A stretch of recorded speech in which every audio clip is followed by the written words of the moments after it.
Assalamualaikum warahmatullahi wabarakatuh. Saya Nurwahyuni dari manajemen 5A akan mempresentasikan tentang manajemen rantai pasok.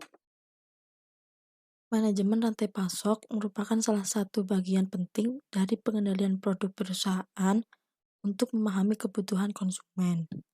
Saat ini, pelaku industri mulai paham bahwa harga menyediakan produk yang murah, berkualitas, dan cepat sebagai perbaikan internal tidaklah cukup.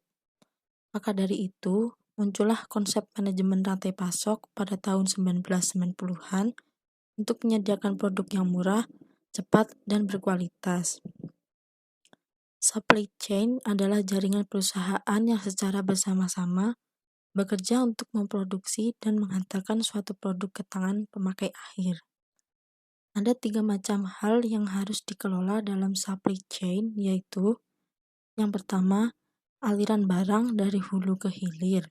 Contohnya, bahan baku yang dikirim dari supplier ke pabrik, setelah produksi selesai dikirim ke distributor, pengecer, kemudian ke pemakai akhir.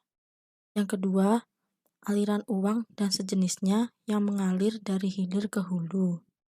Dan yang terakhir, aliran informasi yang terjadi dari hulu ke hilir atau sebaliknya.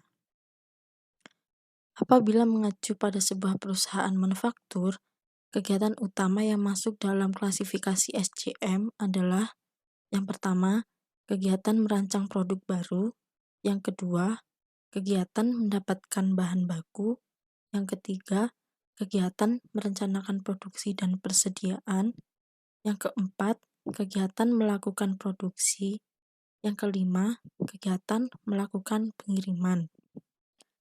Tantangan pengelolaan SCM pada tantangan ke-1, yaitu kompleks struktur rantai pasok, dibagi menjadi 2, yaitu internal dan eksternal.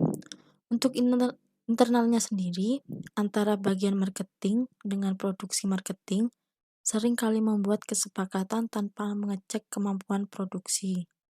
Dan untuk eksternalnya, supplier yang menginginkan pemesanan produk jauh hari sebelum waktu pengiriman. Untuk tantangan kedua yaitu ketidakpastian. Sumber dari ketidakpastiannya yaitu yang pertama, ketidakpastian pembeli, yang kedua, ketidakpastian dari supplier yang terkait dengan pengiriman, harga, kualitas maupun kuantitas. Yang ketiga, ketidakpastian internal yang disebabkan kerusakan mesin, kinerja, tenaga kerja, serta waktu.